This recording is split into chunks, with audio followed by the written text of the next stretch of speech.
什么味儿啊？这么香！哼哼，我就知道你得顺着味儿下来。锅里焖带鱼呢，一会儿就吃饭了啊。焖带鱼，馋死我了都。美雅，美雅，干嘛呢？美雅，美雅，干嘛呢？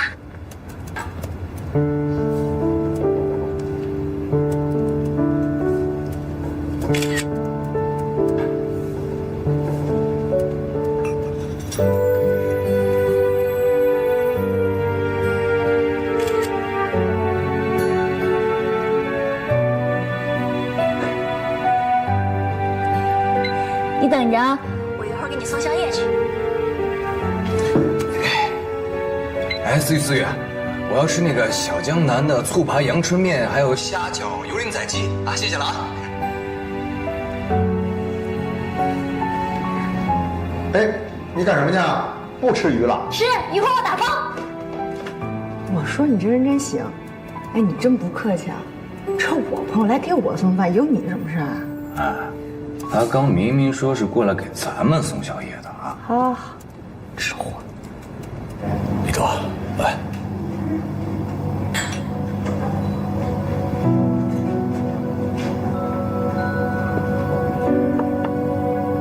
怎么了，林叔？是不是因为受伤，怕影响到店里的生意啊？头头跟我这么多年了，就算没学得我全部的是这个手艺，学个5成6成还是有的。店交给他呀，不用担心。那是因为林美雅的事情吗？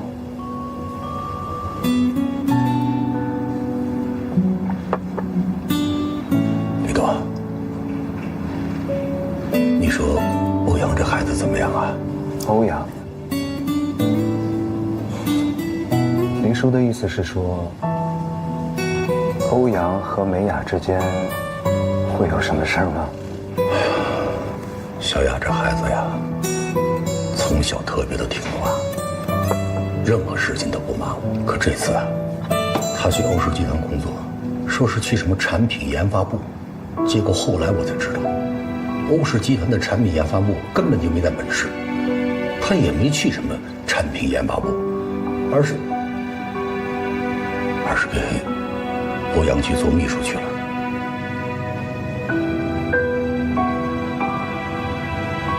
之前我就劝过他，少跟那个欧阳接触，陈哲他会误解的。结果他不听啊，好好在一起的2个孩子啊，20年的感情，说分手就分手了。现在还天天晚上加班，这不，今天晚上又给我打了个电话，说又要加班。我是担心他跟欧阳。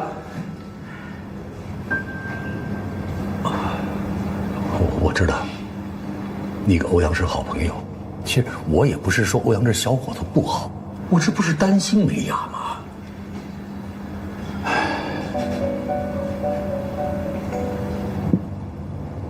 李叔，你的意思我明白。欧氏集团的研发部确实不在本市，所以美雅没有去，她留了下来。我相信最主要的原因是想陪在您的身边，所以她决定留在欧阳的身边，给他当秘书。不告诉您，是怕您过分的担心吗？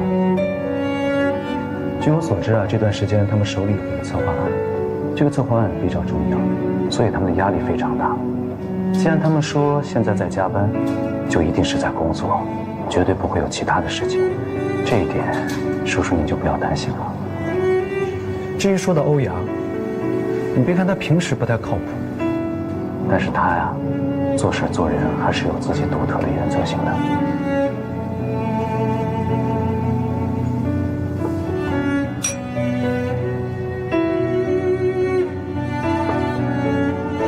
小雅跟小哲分手，的确是挺可惜的。当然，这事儿我也阻挠不了。我就是希望小雅将来能够找一个踏踏实实的人，踏踏实实过好他们的小日子，不求大富大贵，只求得平安快乐。可是你看现在，我是怕他跟欧阳这小子不清不楚的，男女之间天天待在一起，怕日久生情啊。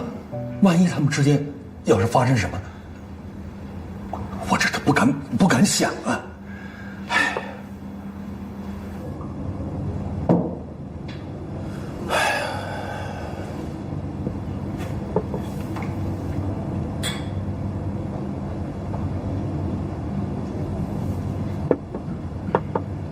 李侍卫，平安快乐和大富大贵这两者有的时候并不冲突啊。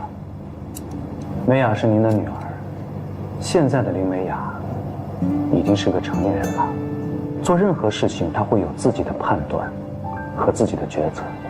作为爸爸，我觉得您应该充分的相信她。说到欧阳，可能您对他的了解只是停留在网络上那些花边新闻而已，觉得不太靠谱。但是作为他多年的好朋友，我客观地评价他，在感情上，欧阳是一个非常专一的人。还有，陈哲和林美雅的分开，我敢确定，绝对不是因为欧阳，更不是林美雅的错，应该是陈哲的错。所以在这件事情上，美雅是受害者。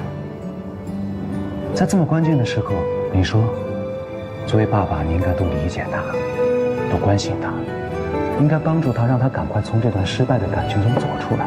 所以我觉得，现在让他工作，反倒是一件好事情，让他的注意力分散，不去想那些不开心的东西，没准状态会更好一些。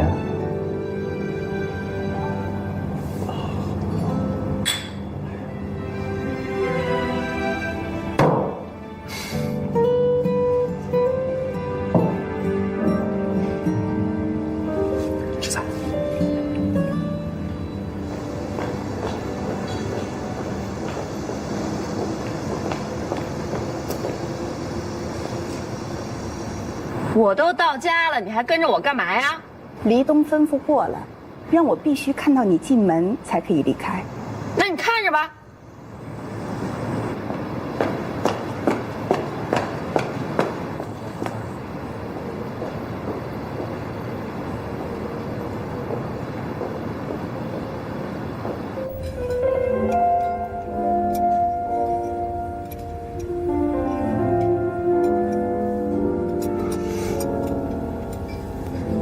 怎么了？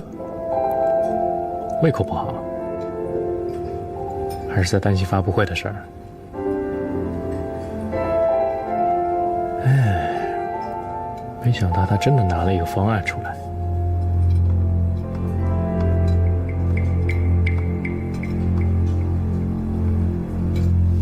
这事怪我没有考虑周全，但是没关系，具体操作的时候才是关键，啊！你那个前女友林美雅，她到底是个什么样的人？怎么突然问这个呢？欧阳从来没有因为任何一个女人跟我那么大动干戈过。林美雅不简单，她到底是个什么样的女人？我真的很好奇。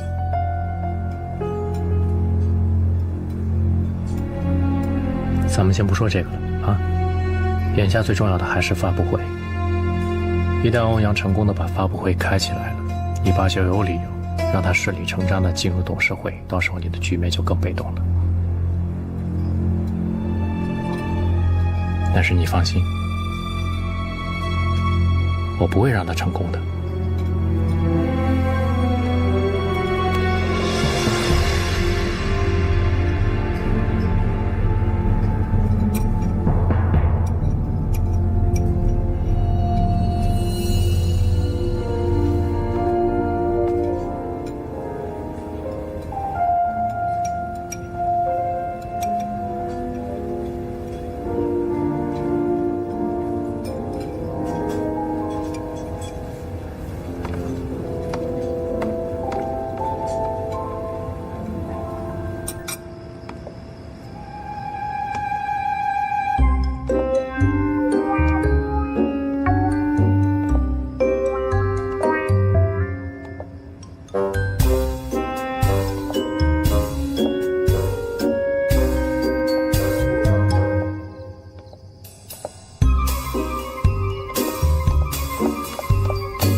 我 so bad girl， 我被打脸哦，为你不顾一切，抛下全世界 ，No， you really really bad girl。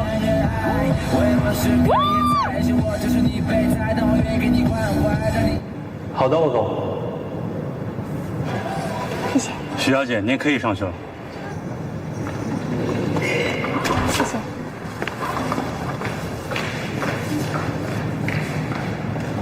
麻烦帮我刷一下卡，我要进去，谢谢。你找谁啊？我找欧氏集团的欧阳。现在是下班时间，不允许进入。我是欧阳的未婚妻，我叫黎薇薇，听清楚了吗？你要是没听清楚，我可以再告诉你一遍，我叫黎薇薇，我是欧阳的未婚妻。你今天要是不让我进这个门，信不信明天我就让你脱衣服走人？我信，但是大厦有规定，下班期间不允许进入。如果您非要进去的话，请您给欧总打电话，得到通知我们会让您进去的。我没手机。你没手机？我告诉你，你别拿这种眼神看我啊！我为什么没手机，没必要跟你解释吧？我手机借你。谢谢。呀，你是黎薇薇吧？黎东的妹妹。是啊。真的是你吗？真的是我呀，如假包换。你认识我？如果你真的是我听说的那个黎薇薇，那这手机我还真不能借你。什么意思啊？耍我呀？对啊，就是耍你。你给我听好了，林美雅是我最好的朋友。我听说就是在这儿，你把饭菜泼在她身上羞辱她，有这事儿吧？那个人是你呀？怎么了？是我怎么了？你要干嘛？你以为我也要泼你一身吗？你放心，我不会的。泼了你，欧阳吃什么呀？你给我听好了，我叫徐思雨，我父亲是徐洪山。我听说你们黎氏集团在策划并购鹿岛的项目，并且要和基金公司合作。恰巧我爸是你哥哥要合作的那家基金公司最大的股东，只要他一句话，就能让你们家的项目落马。所以，为了你们家的以后，我劝你还是乖一点的好。还有，如果再让我听说你欺负林美雅，我会让我爸随时拿你们家的生意开刀。黎薇薇，你给我听好了。人外有人，天外有天，并不是有钱就可以为所欲为，有钱没什么了不起的。再见。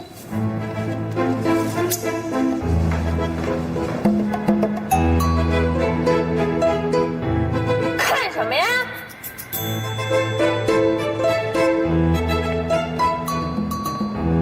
哼，有钱了不起啊！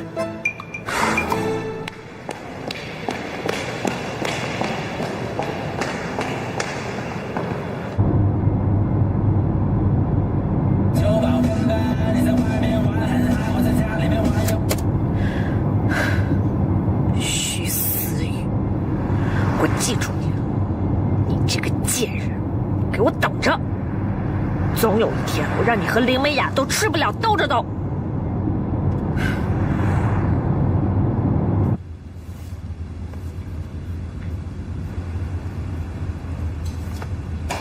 你怎么样啊？你算出来了吗？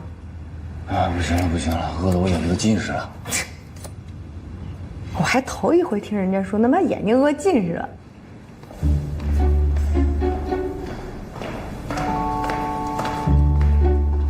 真的近视了，我什么都看不清，我要吃饭。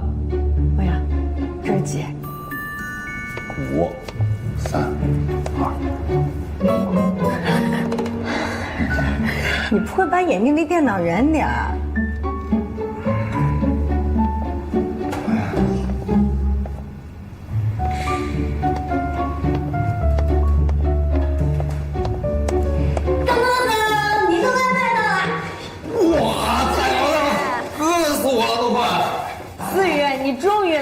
你是不知道，你要再不来，我估计有些人就得饿瞎了。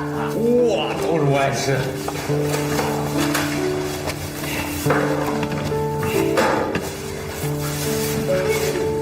你慢点，没吃过饭啊？哎，饿死我了！我去。没事吧？没事没事，没洒出来就行。你手腕怎么了？饿了，我连饭盒抓不住。饿了你还不赶紧吃饭？快去！思雨，你怎么那么晚才上来呀？是不是这地儿不好找啊？没有，我刚碰到个人，所以耽误点时间。你猜到底谁吧？谁啊？黎薇薇。啊啊！3下5除2把他定住了。牛啊！这成天就跟个活泥鳅似的，你怎么盯上的？你请我吃饭，我就告诉你。猛腿啊！太好吃了。你手腕怎么了？是不是上次打陈哲受伤了？哎，什么玩意儿？我能受伤？思雨，他说的对，你不知道啊，欧阳有一个本事，特别能挨打，怎么打都打不死。哎，吃饭堵不住你嘴是不是？好了好了，你们俩别闹了。哎，我真觉得你应该去医院看一下，拍个片子好安心。没事儿，这不是扭着了啊？过几天就好了，我有经验。那可不行，我上次就戳到过脚，一开始觉得没什么事儿，后来越来越肿。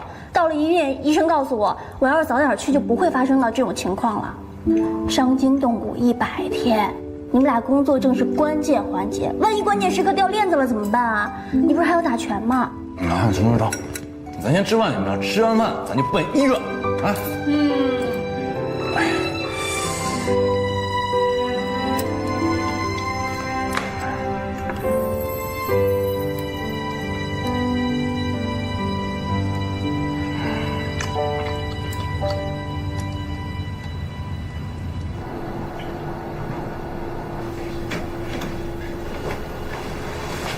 软组织挫伤，严重吗？不严重，轻微的，一般情况呀，静养1到2个月就可以恢复了。不用这么长时间吧？因为你这是手腕处，容易活动的部位，所以我建议你上一个固定支架，这样会好得快一点。就这么点小伤，还上个固定支架，有这个必要吗？有。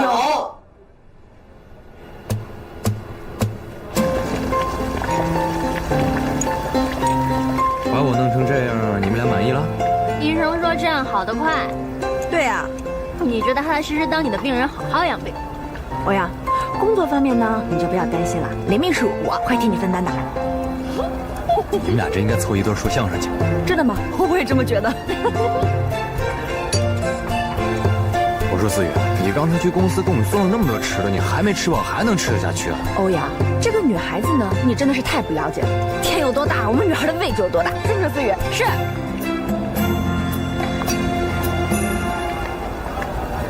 啊，其实呢，我是不想回家，回家自己一个人太闷了。我是想和美雅，和你多待一会儿。第二呢，我是想尝尝美雅在法国总念叨的烤串、拉面，还有她爸做的小龙虾。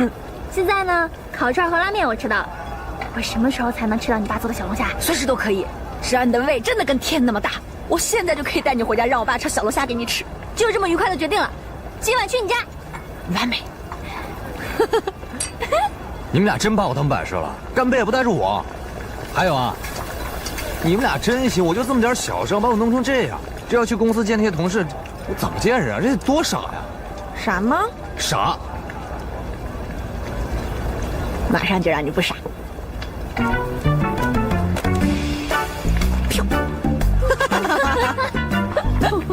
把你的胳膊拿过来。干嘛？你快点儿！你冷静点，别冲动啊！快把你的胳膊拿过来。听着啊！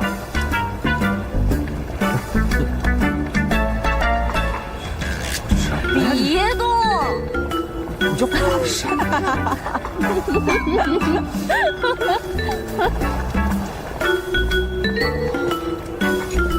你别画了，行不行？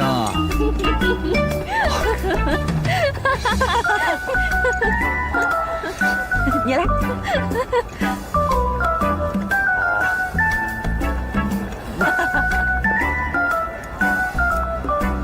什事。你不要点，不要点。美雅，上。怎么样，欧阳？现在是不是不傻了？林美雅、徐思雨到此一游。得，为了我这可爱的胳膊，为了你们俩在我这胳膊上一游，咱们仨干一杯吧！啊，来，干杯！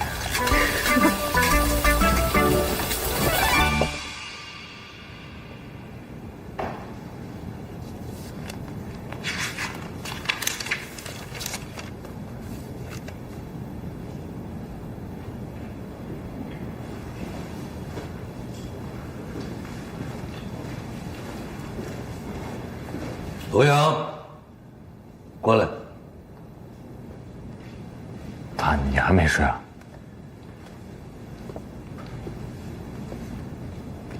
又在外面惹什么事儿了？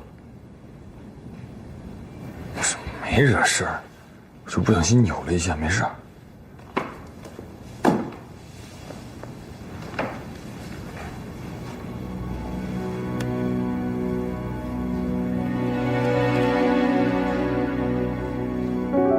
你看看你，什么样子？真没事儿呀，我过两天就好了。欧阳啊，现在是什么时候？是你负责的项目最关键的时候。可是你呢，整天跑到外头去，打仗惹事儿。我原本以为啊，你长进了，结果呢，你还是烂泥扶不上墙啊你！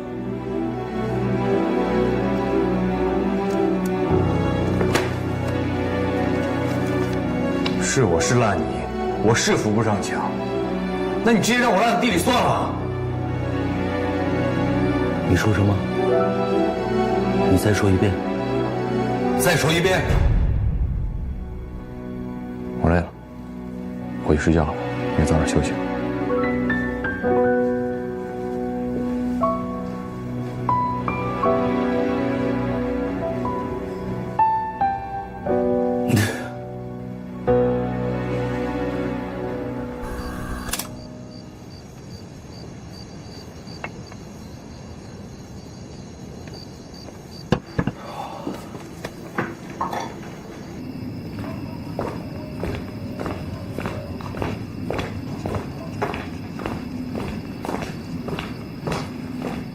这么晚了，让你老爸给我做小龙虾，是不是不太合适啊？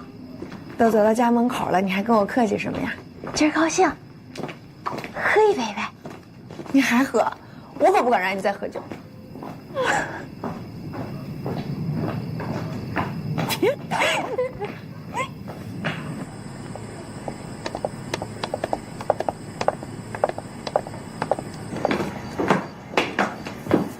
薇娅，小黎叔，你怎么会在我们家啊？你爸喝多了，刚给他送回来，这不给他做完醒酒汤。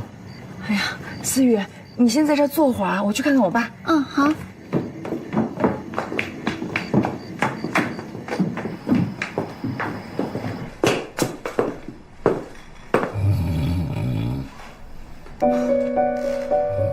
听着呼噜声，一时半会儿是叫不醒了。酸辣汤做好了，你爸睡着了。小黎叔，我爸他胳膊怎么了？啊，在大排档炒菜的时候不小心让油给烫伤了，我已经给他包扎过了，放心吧。那严重吗？不太严重，别担心。我爸也真是的，你说他手都烫伤，睡着了。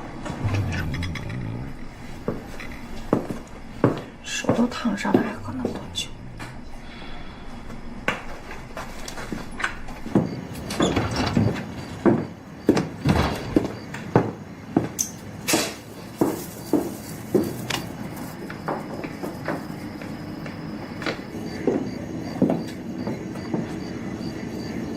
我爸已经睡着了，你惦记的小龙虾今天晚上是吃不上了。没关系，我们下次再吃嘛。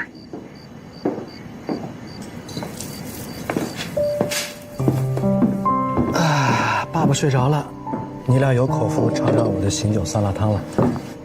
夏丽树，谢谢你，谢谢你把我爸送回来，还给他做醒酒汤，虽然他没口福喝不上。这么说我有点不好意思，不过今天也怪我，一时高兴没搂住他，让他多喝了点，下次我注意。哦，对了，小丽叔，我忘记给你介绍了。你好，我叫徐思雨，是薇娅在法国的同学、室友兼最好的朋友。你好，李东。你就是李薇薇的哥哥啊？哦，你认识我们家薇薇啊？通过美雅认识的，今天刚好还碰见了，很愉快的聊了几句。思雨，你快点尝尝小丽叔的手艺啊！好。小丽叔，我爸今天为什么要喝这么多酒啊？他有没有跟你说什么呀？我爸最近老是奇奇怪怪的，老是看起来心事重重的。我问他，他也不跟我说。其实也没什么事儿，正好你爸今天不小心烫伤，我给他抹了药。我估计你爸可能就是觉得自己年纪越来越大了，怕你们家店里的生意没人照顾，怕砸了你们家的招牌，可能心里觉得有点堵得慌呗。应该没有什么其他的事情。不过你这个当女儿的，等忙完这段时间，应该好好陪陪她了 ，OK？ 我会的。好了，你们先聊，我先走了。醒来的时候给她泡一杯蜂蜜水。知道了。思雨是吧？再见。再见。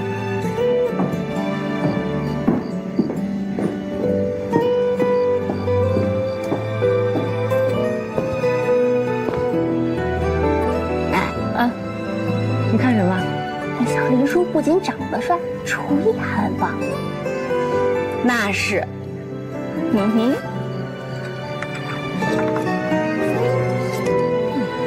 思雨，你说这个世界是不是很奇妙？刚才你还说想喝一杯呢，这酒没喝上，酸辣汤先来了，这一下一步到位了。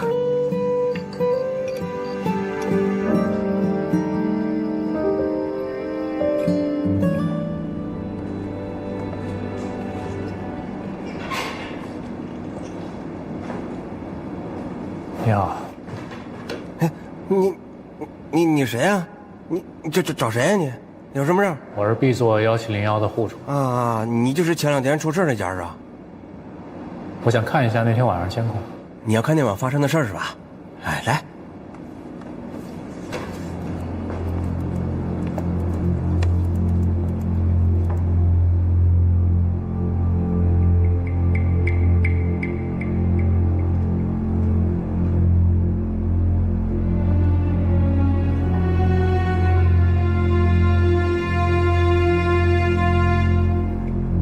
这个能放哪？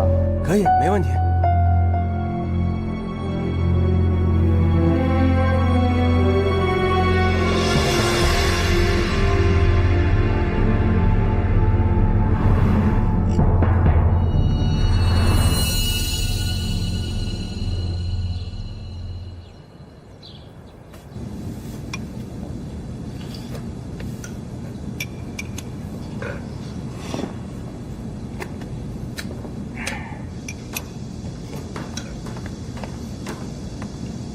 哟，儿子啊，你的手怎么了？受伤了？没事，不小心扭了一下。什么没事啊？都打石膏了。没事。你儿子大半夜带着女秘书跑到女秘书前男友的家里，把人给打了，是我亲自到派出所把他接回来的。关键是，女秘书的前男友是咱们公司销售部的经理，得亏人家通情达理，没有追究你儿子的法律责任，否则现在已经在里面吃牢饭了。让我看看，哎，这个是你女秘书画的，啊，还挺好看的。来，放好了，妈喂你啊。你现在知道管儿子了？你说你们两个啊，一个是整天酗酒的妈，一个是替女秘书打架的儿子，真好，真好啊，真好。从小到大你管过他吗？你给他换过一片尿片吗？他从幼儿园到大学，你给他开过一次家长会吗？他生病的时候你在哪儿？我辛辛苦苦把2个孩子拉扯大，你说我不管孩子？妈，爸，我吃好了，我上班去了。坐下。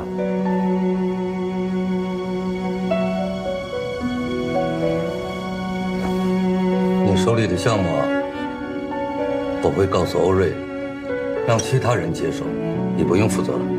爸，我已经说过了，这点小伤根本不影响我工作，你干嘛非得弄得这么严重啊？现在知道严重了。你以为小孩子过家家呢啊？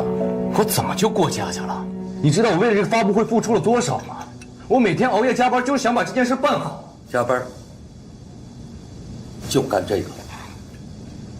你让我怎么相信你能把这件事情做好？儿子，你姐把最棘手的项目交给你来负责，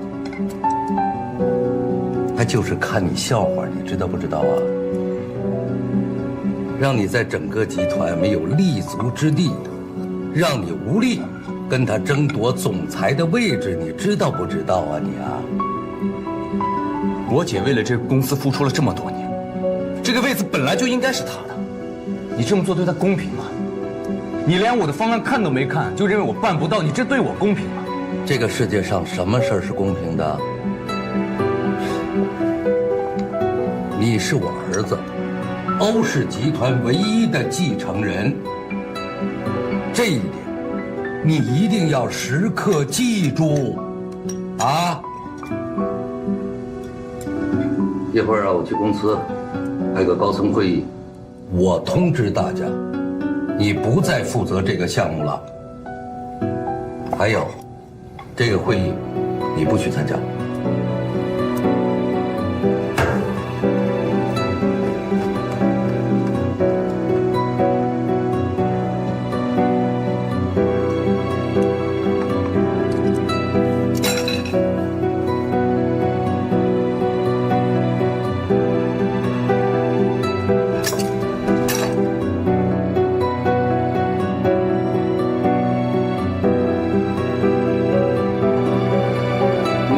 关于发布会的所有资料，我全部都准备齐了。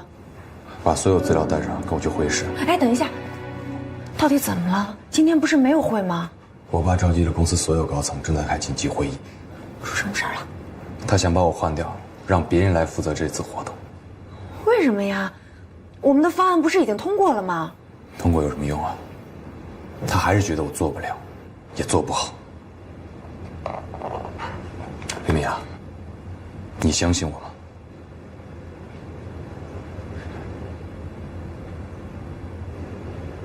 我相信。你相信我们能把这次活动做好是吗？我们一定能把这次活动做好。把所有的资料都带上。我们去把活动夺回来。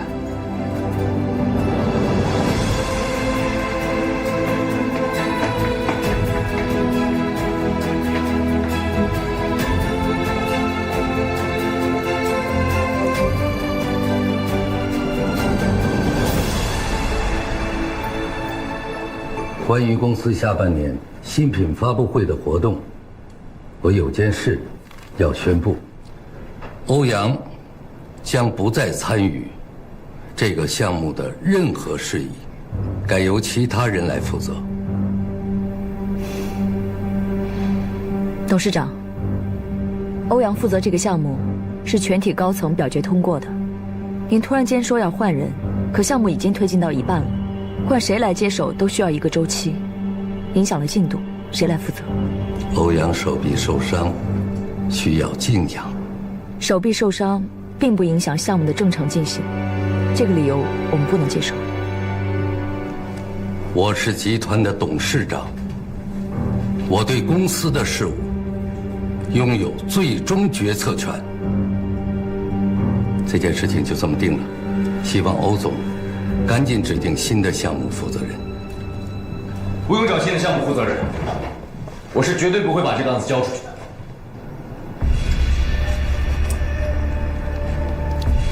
胡闹！现在这个项目跟你没关系了，出去。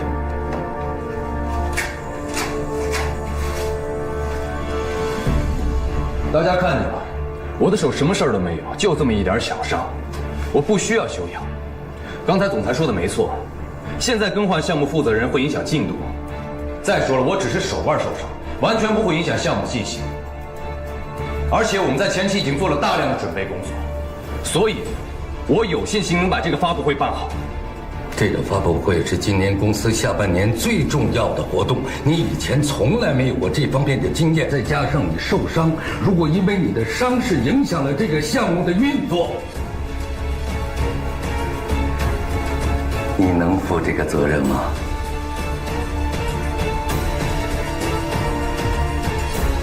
当然了，我是负责人，我就要对我自己的项目负责。而且我今天要在这里向大家保证，如果这个项目最终没有呈现出最完美的效果，我欧阳将立即从欧石集团离职，从此不踏入集团半步。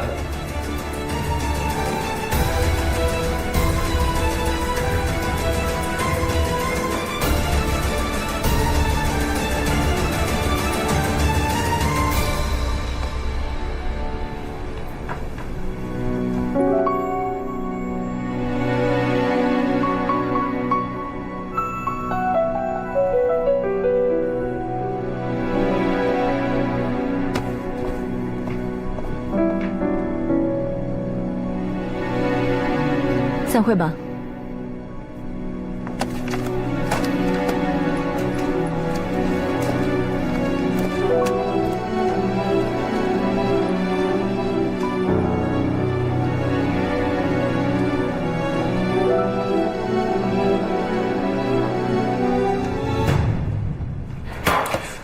你脑子坏掉了？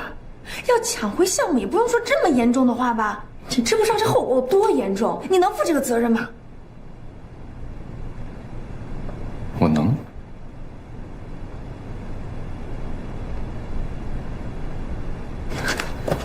加油！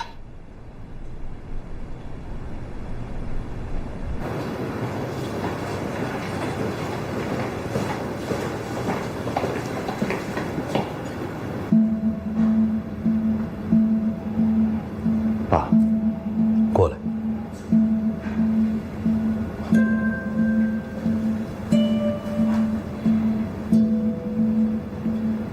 你要知道，今早我对你说的那番话，只是告知你我的决定。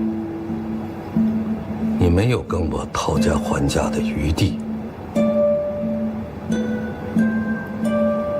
当着那么多人的面挑战我，是想证明什么？只能证明你有多愚蠢、多幼稚。我花费了那么多的精力把你带进公司，让你当上副总，我还想让你进入董事会，最终坐在我的位子上。可你刚才的那番话，太让我失望了。今早我对你说的那番话，只是告知你我的决定。你没有跟我讨价还价的余地。当着那么多人的面挑战我，是想证明什么？只能证明你有多愚蠢、多幼稚。我花费了那么多的精力把你带进公司，让你当上副总，我还想让你进入董事会，最终坐在我的位子上。可你刚才的那番话，太让我失望了。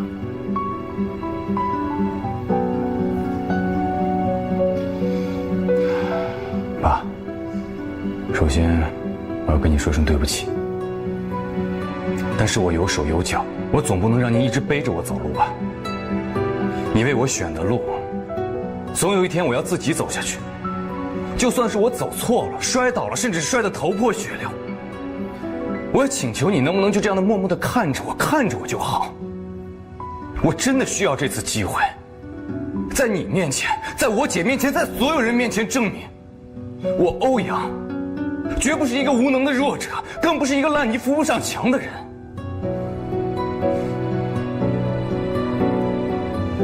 如果这件事我办不成，将来你真的把这个位子给了我，谁又会服我呢？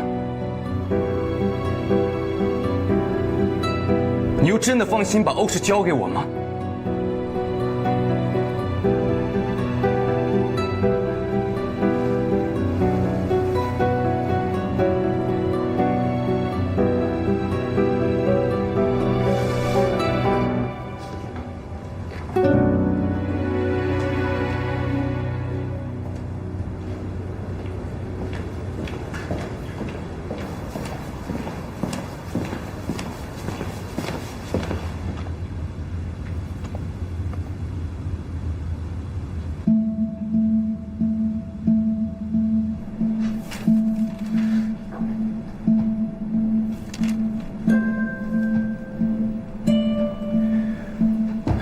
为什么会展中心会突然提出赔付违约金的事儿？刘总不是跟那边的关系很好吗？之前他还信誓旦旦地宣称可以把定金要回来，怎么就成这样了？是，本来刘总是这么说的，可是刚刚得到消息，对方又打算跟咱们公事公办了，合同上也确实有单方面违约的责任。那这么一来，咱们的预算又不够了呀。可不是嘛，本想着定金退下来，结果真是祸不单行。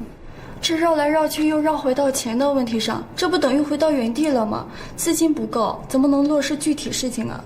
行了，现在还差多少钱？算上需要赔付的违约金，还差100多万。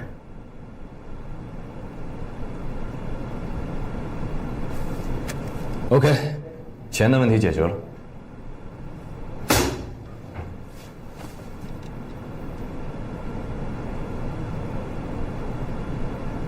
你拿你自己的钱去补预算的缺口，这不叫解决问题。现在差的不就是钱吗？你管我是节省成本还是自己出钱，解决问题不就行了？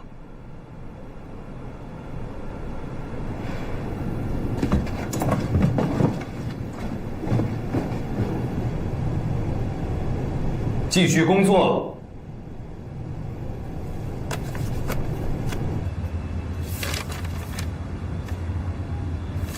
合同上违约条款写得很清楚，因为乙方原因造成的合同终止，甲方有权追究其相关损失。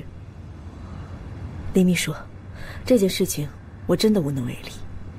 可是咱们欧氏跟他们关系不是很好吗？咱们能不能再想想别的办法？这关系都是建立在互惠互利的基础之上的。本来下个月就是会议展览的旺季，费用是1年中最高的。咱们一下子取消了4块场地，让场地方面损失巨大。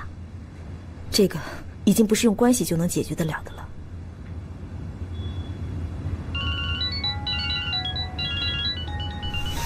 林小姐，我所了解的情况呢就是这样。我这个电话你能回避一下吗？哦，您先忙。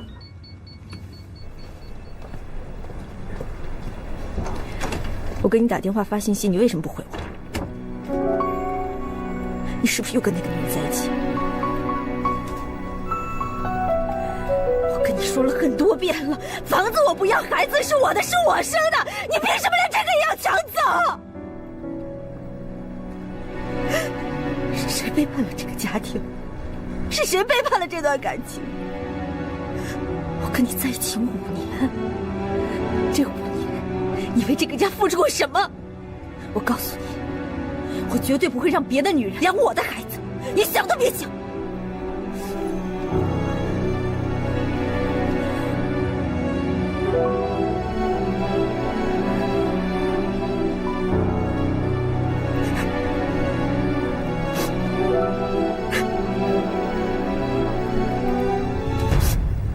小雅，在俺叔的监督下，我亲自炒的，肯定好吃。赶紧尝尝。来。这是你们家的店啊？对，一定要尝尝我们家店的小龙虾，做的可好吃了。这是我爸开的，我们这个店啊都开了10多年了，真好。有一家自己的小店，自给自足，快乐、满足，又自由。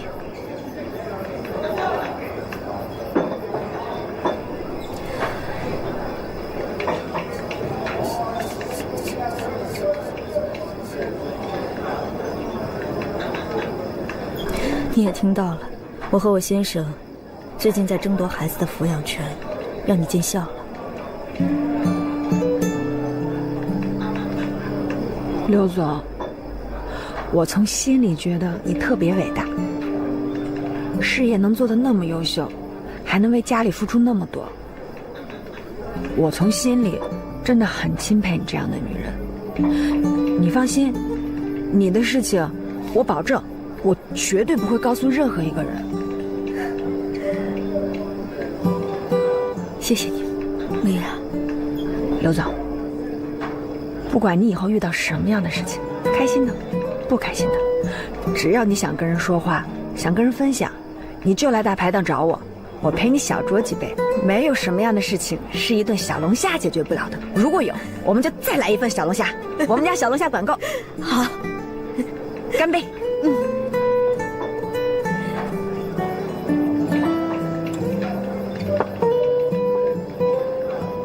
薇娅，关于场地的事情，其实之前我和对方协调得很好，他们也同意不执行违约条款。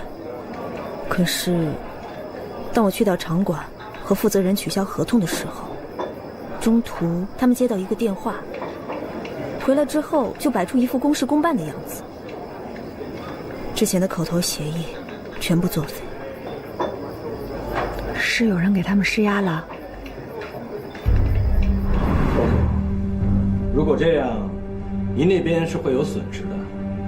4个场地的违约金也不是个小数。好吧，只要不影响我们2家的合作关系，我们这边是没问题的。那好吧，我马上就跟刘总说。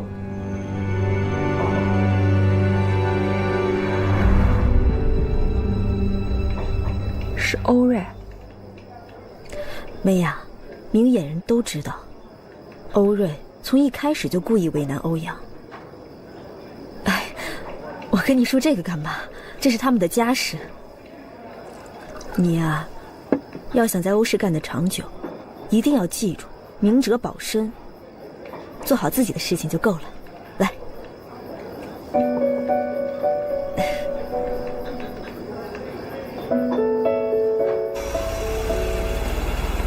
小心头。别送了，你也早点回去吧。你注意安全啊，到家一定给我来个信息。好，师傅，走吧。拜拜，拜拜。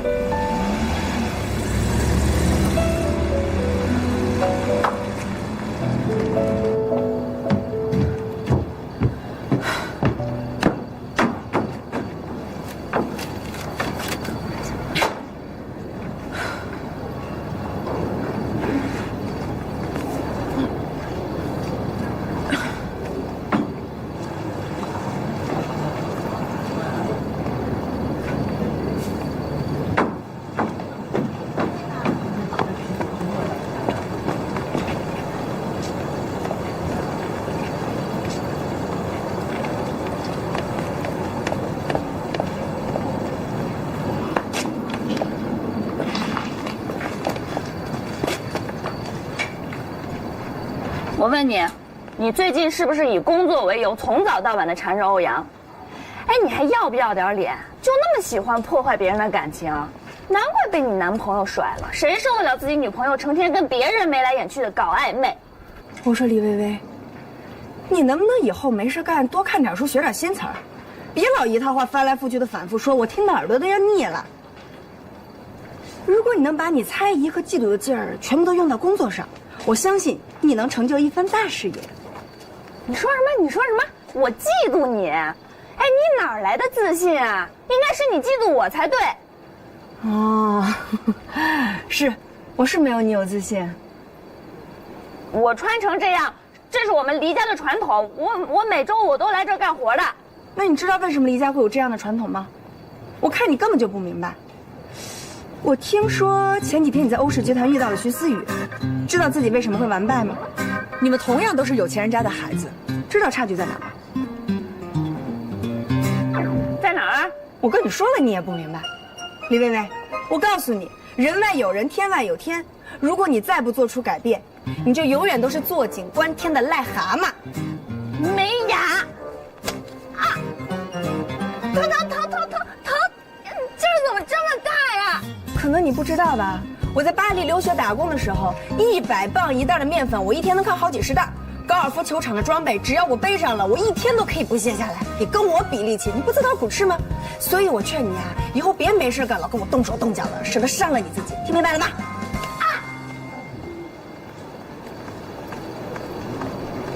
猪啊！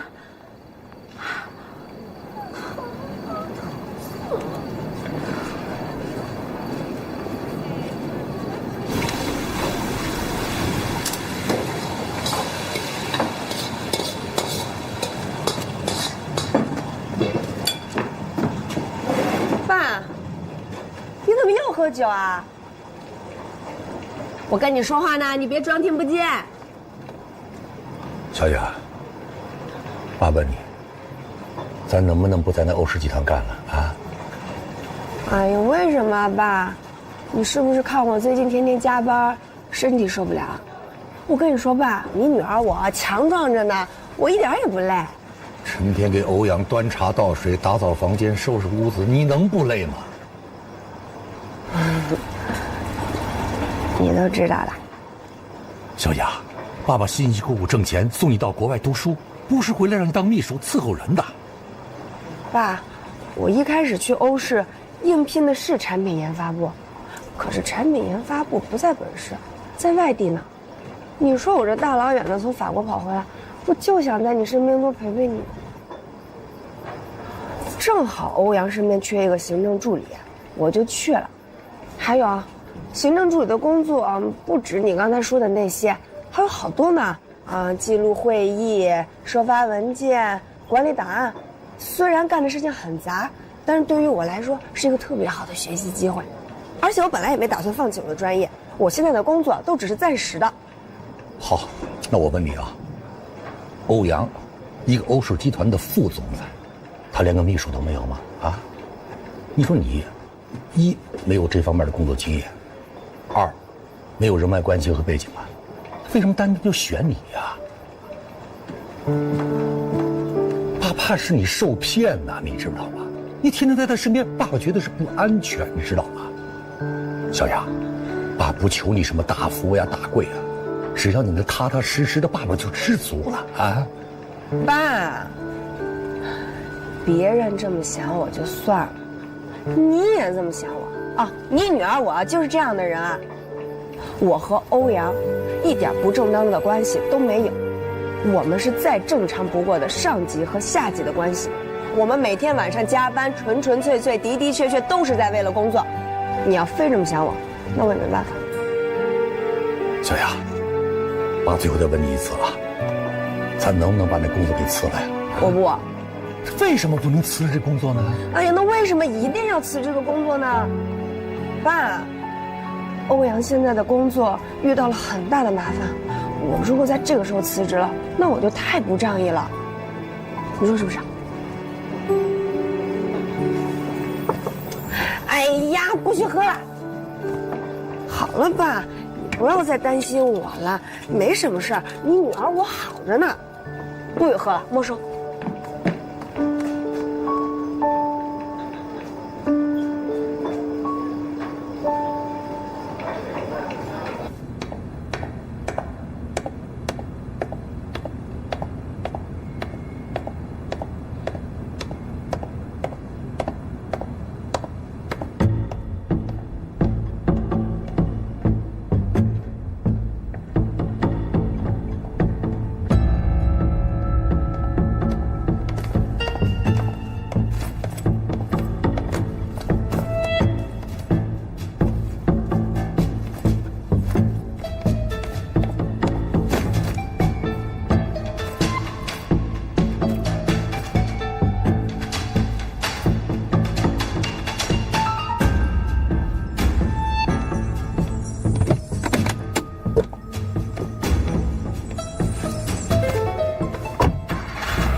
想什么呢？从刚开始到现在，你一直心不在焉的，出什么事儿了？我现在是内忧外患，所有的事情都压在我一个人身上，我快要累死了。你到底怎么了？我爸，他知道我现在在给欧阳做秘书，逼着我辞职呢。昨天因为这件事我们俩还大吵了一架。可是我们现在接手的项目出现了个大问题，你说我总不能在这个时候一走了之吧？那你爸为什么让你辞职啊？还有你们的项目出了什么问题了？我爸他对欧阳就是有偏见，他总觉得我和陈哲分手是因为他。不是吧？怎么可能呢？这事儿我可帮不了你。工作上的麻烦你说来听听，没准我能帮上忙。还不都是钱闹的吗？欧阳接手这个案子之后，我们就把之前定的场地给推翻了。我们公司的刘小红本来跟他们都谈好了，说把定金给我们退回来。可是不知道欧阳的姐姐欧瑞跟他们达成了什么协议，现在人家不仅不给退定金，还要向我们索赔违约金。你说这不是雪上加霜吗？欧瑞从中作梗，这事儿你怎么知道的？刘小红偷偷告诉我的。刘小红又是谁呀？就是我们公司策划部的一个老总。哦，对了，这件事情我还没有跟欧阳说呢，我不知道怎么跟他开口。你说我还跟他说吗？说。那我怎么跟他说呀？好啦，你就别想了，这事儿你听我的，一定跟欧阳说。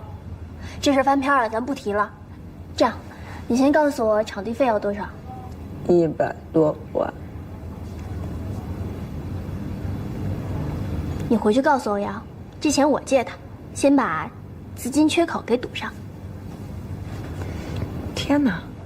哎，我说，你们这些有钱人，考虑问题都这么简单粗暴吗？欧阳在知道这件事情的时候，也是想拿钱去解决。可是这样做根本就解决不了事情的本质啊！你等我一下，我打个电话。你要给谁打电话？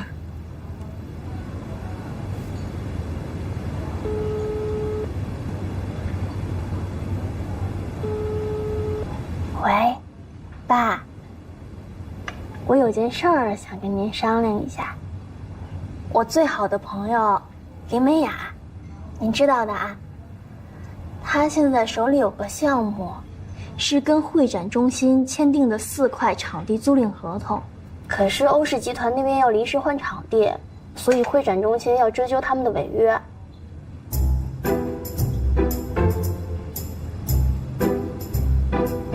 他是欧阳负责的。啊，好，好，那我等您电话啊。什么？这事儿我怎么不知道啊？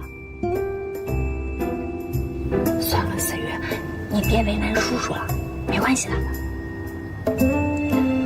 哦，那这事儿就好吧。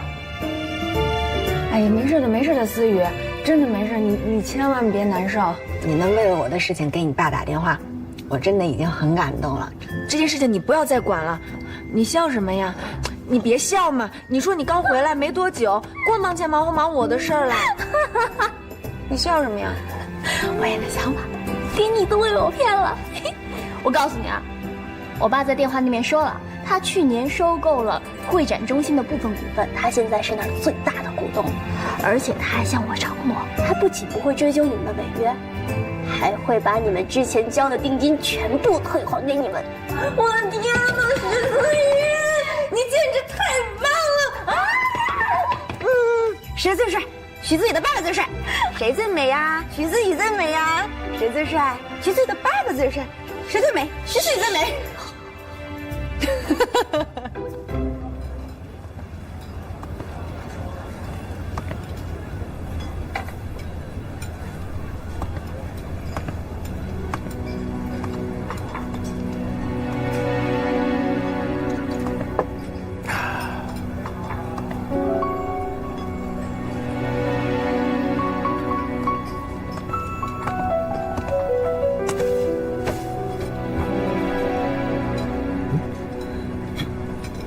为什么跟踪欧瑞？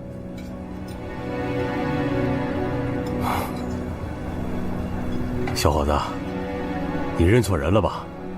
我不认识你啊，我也不认识你刚才说的什么人。服务员，结账。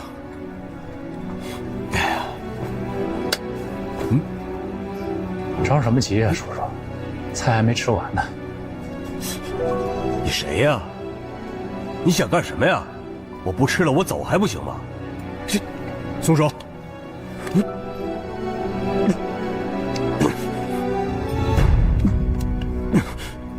那麻烦你跟我解释一下，为什么你的手里会有欧瑞的口红？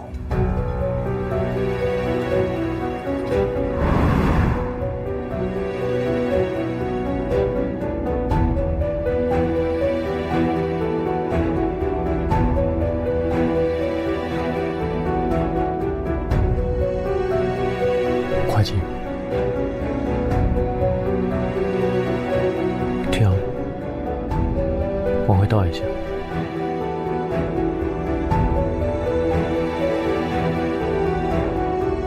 放大。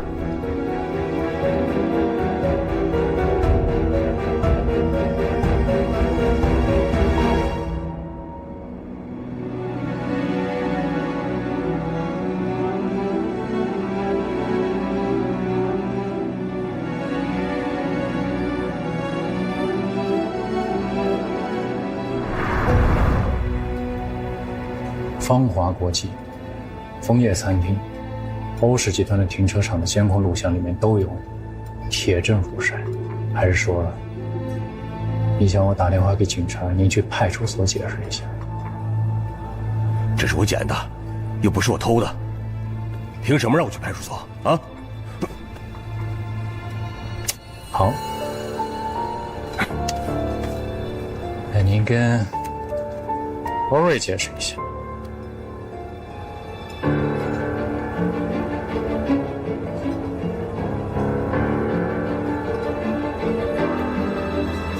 喂，小瑞，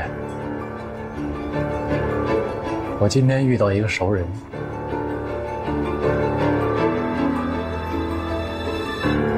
楼下宠物店那小张，对，他回来了。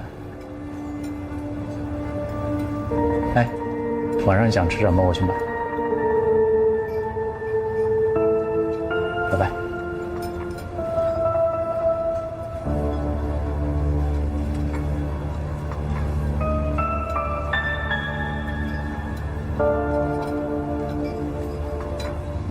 好了，问题解决了。我现在问你点正事儿。还有正事呢？什么事儿？黎东，他是不是喜欢你呀？喜欢你个头啊！怎么可能？他是我小黎叔。黎东，黎氏集团的继承人，对你没意思，他能亲自下厨给你爸做醒酒汤吗？哦，那你可真的是误会了。他们两个是老朋友了，都认识10几年了。不过小黎叔这个人嘛，人真的很好，而且他这个人没架子。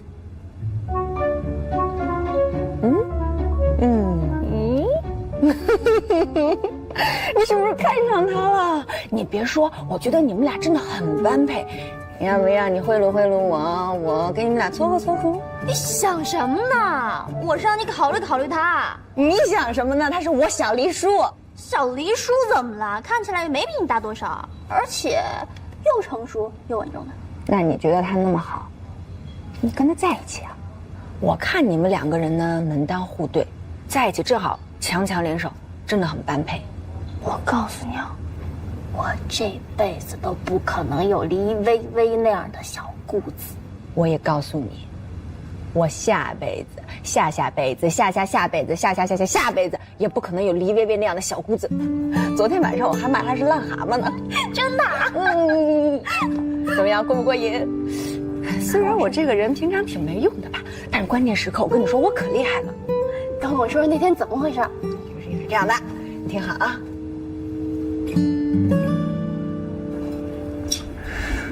叔叔，刚才也实在对不起，你也别介意，只是您这段时间一直在跟踪小瑞，而且你还写了他的口红。我担心小瑞的安全，所以我不得不来调查你。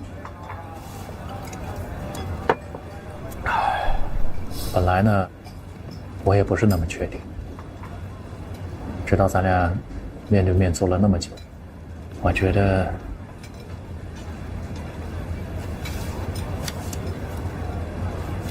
这张照片你应该会很熟悉。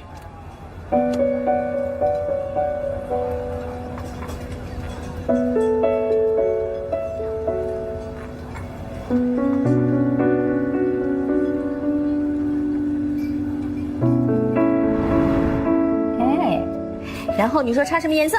粉色。好的，粉色。擦一粉的。哎，来喽！爸爸给你做的好吃的。看看爸爸做了什么好吃的。我们再来一个绿的。来，点上。爸爸给点上。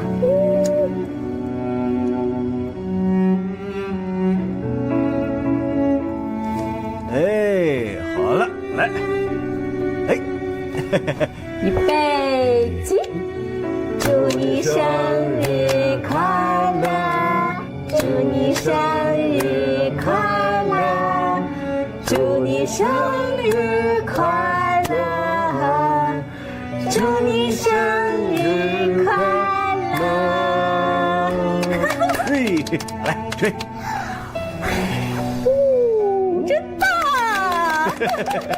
来，哎，对了。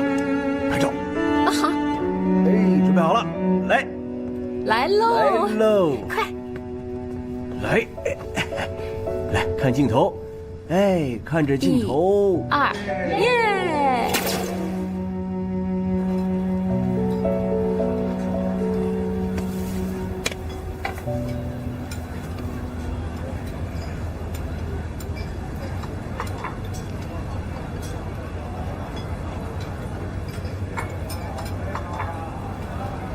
您就是欧瑞的亲生父亲。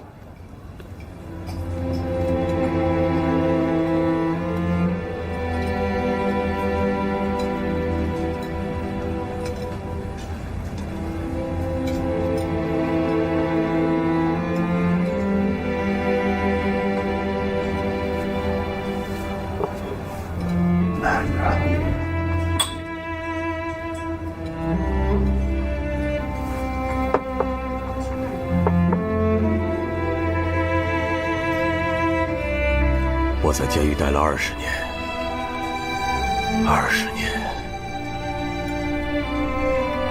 现在什么都没有了。可这20年，我无时无刻不在想着我的女儿。就是在最艰难的时候，我都咬着牙挺了过来。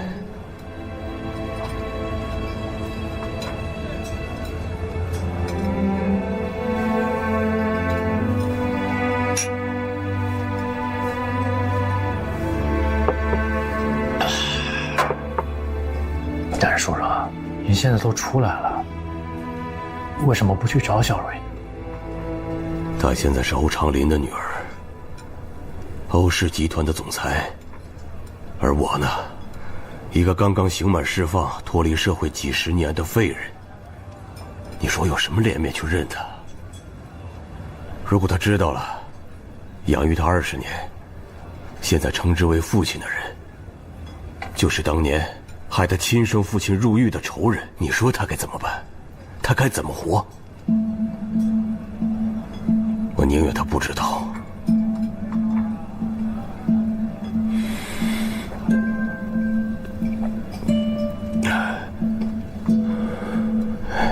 是欧长林害你入狱的？是。当年我们2家公司竞争同一个项目，欧长林用了卑鄙的手段偷走了我的账本。当然，我公司的账目是有些不干净，因为偷税漏税，做了些犯法的事情，而且数目还不小。就这样，因为他的举报，我锒铛入狱，他也因此得到了这个项目。要是没有这个项目，的欧长林也不会有今天。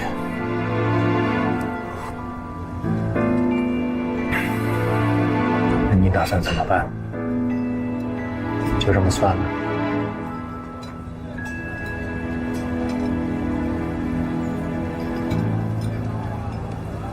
我怎么可能就这么算了呢？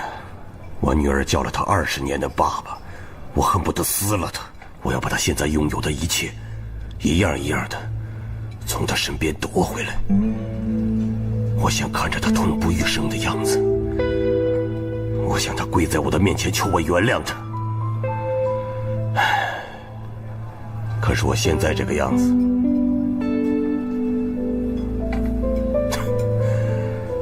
我还能做什么呢？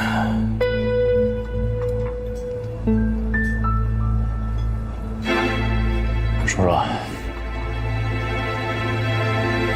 我特别能理解你，我能理解这种没有亲人的感受。我是个孤儿，从小就没有爹妈，我从来没有亲人，直到遇到欧瑞，他现在是我唯一的亲人。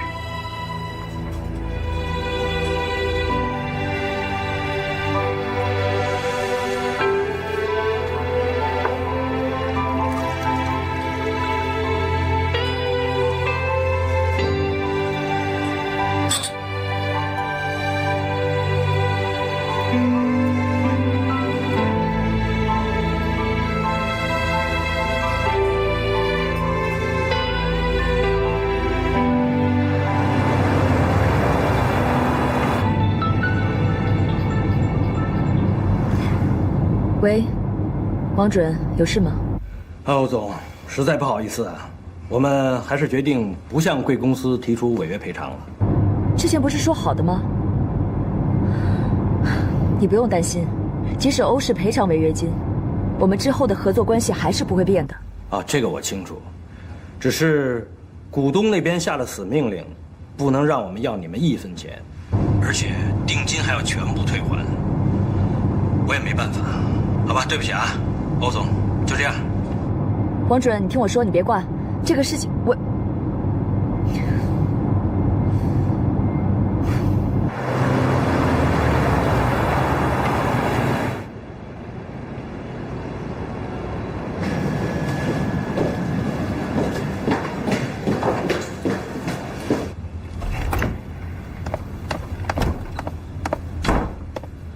怎么了？这么着急？会展中心那边告诉我，他们不但不追究违约金，还要将定金全数返还。说什么原因了吗？哎，没事儿。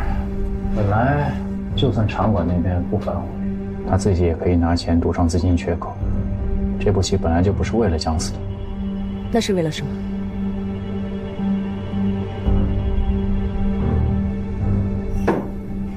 时间。现在我们的时间已经不多了，虽然会展中心方面的问题已经解决了，但是我们的进度已经落后了很多。所以当务之急，我们应该尽快的确认最新的场地。今天之内必须确定最终发布会的场馆，明天我们就跟场馆方面彻底定死，明白吗？明白。散会。哎呀，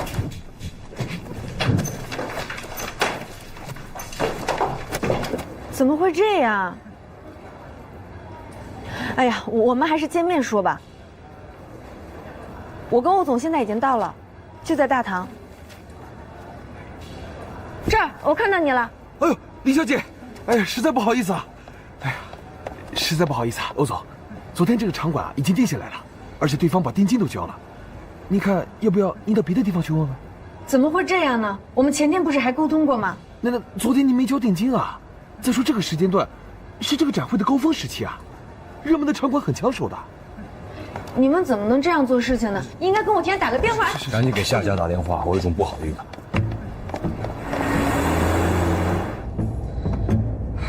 什么时候订出去的？昨天。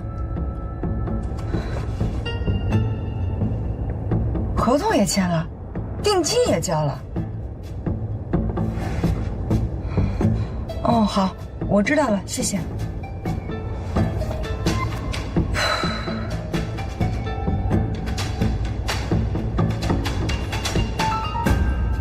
场地昨天定出去了，能不能告诉我对方是哪家公司？抱歉，原则上我们是不能透露客户信息的。真抱歉，场地昨天定出去了。真抱歉，这个场地昨天已经定出去了。